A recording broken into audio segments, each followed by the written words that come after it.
Before she was the legendary Hurrem Sultan, a woman who would rewrite the rules of an empire, she was simply Alexandra, a merchant's daughter from a quiet town called Rohatyn, in what was then the Kingdom of Poland.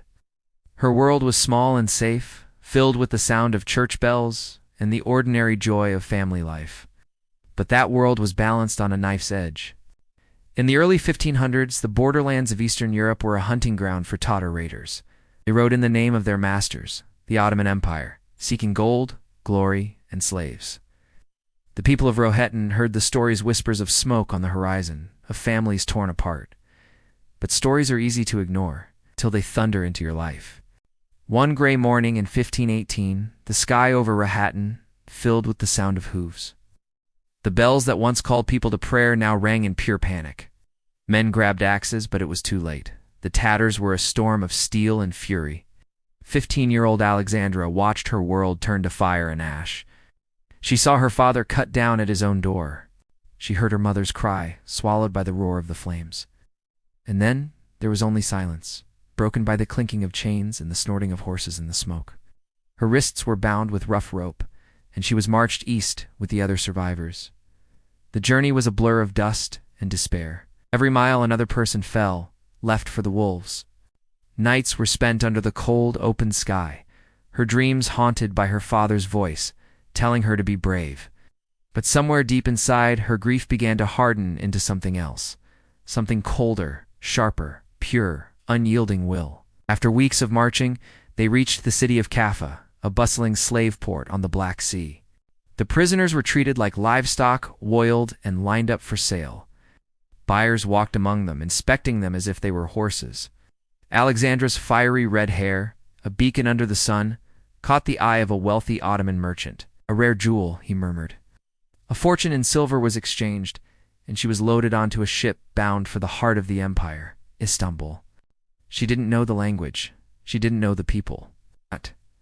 She had no idea what fate awaited her. But as the ship cut through the waves, she whispered a vow to herself. A promise made to the ghost of the girl she used to be. If I must live, I will live on my own terms. Days later, the magnificent skyline of Constantinople rose from the morning mist.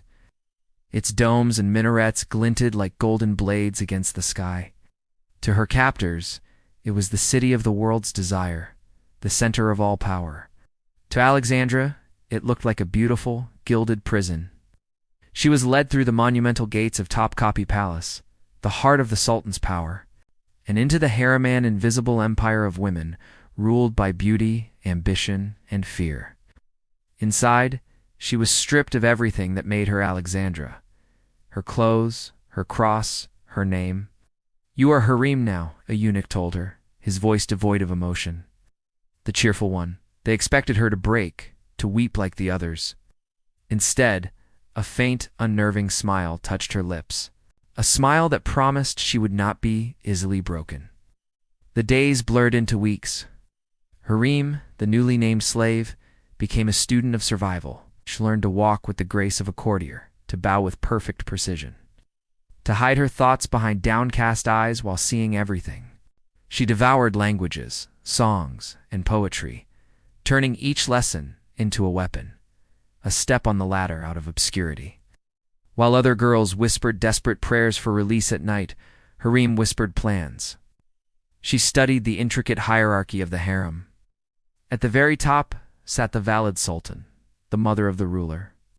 Below her were the favored concubines, women who had caught the sultan's eye.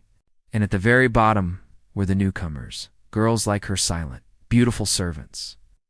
One name was whispered with a mix of reverence and fear: Turhan Sultan. As the mother of the sultan's eldest son and heir, Prince Mustafa, she was proud, powerful, and untouchable. The older girls warned Harem, "Stay invisible, stay quiet, just survive." But survival wasn't enough for the girl who had watched her world burn. There was a fire in her that chains and palace walls couldn't extinguish. The chief eunuch, intrigued by her resilience, once asked her, "Why do you laugh when you have every reason to cry?" Harem looked at him, her eyes clear and defiant, and replied, "Because I still have breath." That answer, so simple, yet so profound, spread through the palace like wildfire. It traveled through corridors of marble and silk, past guards and servants, until it reached the ears of the Sultan himself. And in his private chambers, Suleiman the Magnificent, ruler of 22 million souls, heard of the slave who laughs, and for the first time in months, a genuine smile touched his lips. Hurrem didn't know it yet, but her laughter, a sound born from defiance, had just opened a door to a destiny no woman had ever dared to dream of. The girl from Rohatyn had lost everything, but from the ashes of her old life, a queen was being forged. Thank you so much for watching. The story of Hurrem is just beginning. Her journey from the bottom of the harem to the heart of the Sultan is filled with intrigue, danger, and breathtaking ambition. If you want to see how a slave girl becomes a master of the game, make sure to subscribe and hit that notification bell. We've got so much more to explore together.